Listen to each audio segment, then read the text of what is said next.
Hello and welcome back to GamingBolt, and today we're going to be talking about Shadow of the Colossus, the PS4 remake by Bluepoint Games. We're going to be ranking all the Colossi in the game and where they stand in terms of difficulty.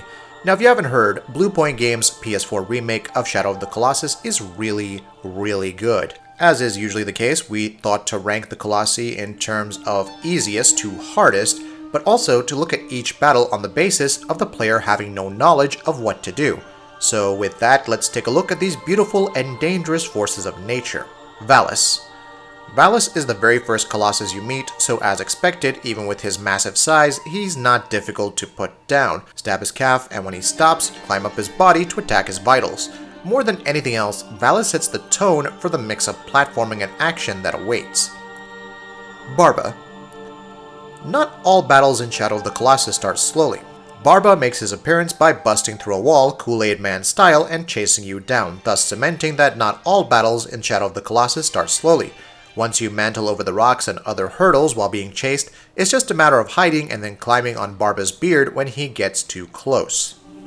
Quadratus. If Valus was the beginner's Colossus, then Quadratus is the advanced tutorial. When you get close enough to this four-legged Colossus, it will rear back on its hind legs to stomp you. Simply shoot the vulnerable spots on his hooves and climb up on him. From there, you need to climb up to the first weak point on his back before attacking the vital on his head. Stamina management is important above all, and the battle does a very good job of teaching this to the player. PHAEDRA. Though aggro, Wander's trusty steed, could be used, she's not all that necessary when battling PHAEDRA. It's simply a matter of standing at the entrance to the ruins nearby and getting PHAEDRA's attention. Once it peers inside, you can either sneak around back to climb its tail, stab its neck and attack its weak point, or take the riskier approach and climb the rock columns on either side of its head to proceed directly to the weak point. AVION. AVION is as epic as he is tricky. Once you've shot AVION with a few arrows, he'll dive bomb you, offering a chance to jump on his hide. You then have to attack the weak points on his wings and tail, with the real challenge being AVION trying to shake you off. Manage your stamina, don't freak out when AVION turns upside down, and more importantly, don't fall. GAIUS. Further ramping up the epic boss scale is GAIUS, the third Colossus you fight. Unlike his predecessors, GAIUS has a specific puzzle that needs to be solved. You have to shatter the band of stone on his wrist. Once you figure out how, which we won't spoil the solution for, you'll be treated to one of the most epic sequences in the entire game.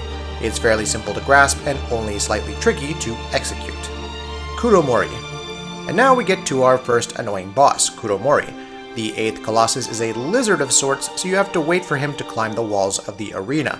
You then knock him down with arrows, climb down, and inflict some damage while he's knocked down. The problem is the amount of damage done just feels pitiful at times. KUROMORI also has some deadly mist that can kill you instantly, so that doesn't help either. Argus. Despite his similarities to Valus and BARBA, Argus is much tougher to fight. First, he has to be provoked to destroy some platforms, granting you access to another level. You then have to reach the top of the arena, provoke him into destroying one of the bridges, and then leap onto him. Destroying the weak point in his head isn't an issue, it's the sigil in his hand, the one holding the cleaver, that's tough. After having him release the cleaver, it's all a matter of hitting the adjoining weak point, which is still quite the task. Pelagia. What's worse than a Colossus on land? Well, try one in the water. Pelagia is unique in that he must be steered into various stone structures while he's underwater. Doing so will see him surface and lunge at your platform to attack, thus exposing the weak point on his stomach. Sounds simple, but you either have to swim onto Pelagia's back or jump onto his head directly via the connected rims. Oh, and keep in mind that he fires energy pulses at you from time to time. HYDRUS.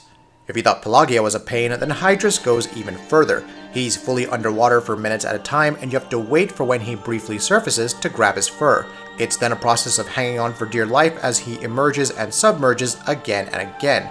You only get brief moments to attack his weak point, and there's even electricity to deal with because why not? PHALANX. Yet another epic encounter, PHALANX requires a bit of work to bring down. If you're not a fan of riding aggro, then we pity you. She's essential to this battle as you first shoot the gas splatters on PHALANX's underside while riding next to him. This will cause him to skim the sand with his wings. Ride up to it, jump on, and climb the wing to ultimately strike the dorsals on his back.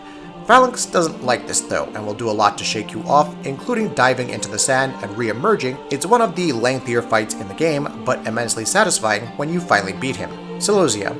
CELOSIA, the Colossus who loves to charge at you several times in a row even when you're trying to get back up.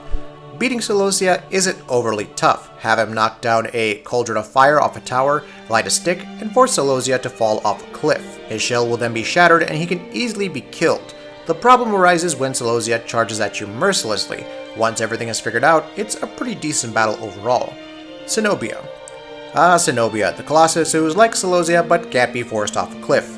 What next then? Well, the ruins you're battling in is the solution. They must be effectively brought down on him to destroy his back and head armor. This is accomplished by a tricky game of platforming, provocation, and ultimately running for your life. Even with his armor shattered, CENOBIA doesn't stop fighting, not until the very end, so that can be a pain as well. DIRGE. The method to fighting DIRGE is as tricky as it is odd. You're spending all this time running away with aggro to avoid DIRGE's powerful attacks, which can nearly kill you by the way. However, if you happen to look back, DIRGE's eyes will be visible when he's close enough. That's your cue to attack him since it exposes his weak points.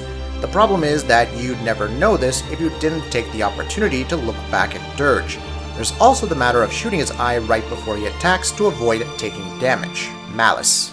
MALUS is the final Colossus that Wander must fight, and also the most human looking. Hint hint. You can't run to him directly thanks to his long range, high energy blasts, so it's a matter of traveling from cover to cover.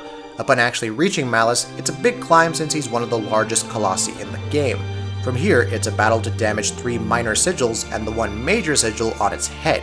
Perhaps the one trick that's needed is damaging the minor sigil on his left shoulder to buy enough time to stab his head with a charged attack. After that, MALUS is no more. BASARAN. So that leaves BASARAN as the toughest Colossus in the game. Why? Well, aggro is needed to avoid his electric missiles, which travel abnormally fast. You must lure BASARAN to the geysers around, but it won't be tempted so easily. This process can be either very quick or take several minutes depending on your luck. Though circling around BASARAN does keep it in place while the geyser erupts. Once it loses balance in 2 of its legs, you have to shoot the glowing points at the bottom of these legs. You then have to climb the fur on its stomach when he's overturned and climb carefully up its shell, which doesn't have a whole lot of places to hang on to. Oh, and he'll shake you off once he's fully back on his feet if you're not careful. Stab it in the head and victory should ultimately be yours. And that'll be about it for this one. If you guys like what we're doing at GamingBolt, please consider subscribing to our channel, and I'll see you guys on the next video.